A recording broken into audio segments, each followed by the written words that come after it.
అయ్యప్ప దీక్షలో ఉన్న స్వాములపై కుల వివక్ష చూపించడం చర్చనీయాంశంగా మారింది. ఈ ఘటన రంగారెడ్డి జిల్లా ఇబ్రహీంపట్నం మండలం రాయపూర్లో చోటు చేసుకుంది. దళితులనే కారణంతో కొందరు స్వాముల్ని ఆలయంలోకి రానివ్వలేదు. అంతేగాక టెంపుల్లోని రాకుండా తాళాలు వేశారు. నిన్నటి నుంచి చలికి వణుకుతూ ఆరు బయటే ఉన్నారు స్వాములు. అయ్యప్ప మాలలోనూ కుల వివక్ష ఏంటంటూ ఆవేదన వ్యక్తం చేశారు స్వాములు.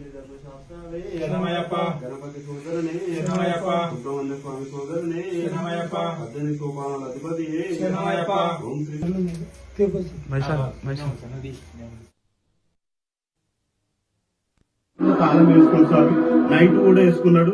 నైట్ పూజ కూడా చేయకుండా నైట్ గుళ్ళకి రానియకుండా తాళం వేసుకున్నాడు. మేము అదే రాత్రి ఇదే గేటు పూజ చేసుకున్నాం స్వామి. మళ్ళీ మార్నింగ్ కూడా సేమ్ ఇదే సిచ్యువేషన్.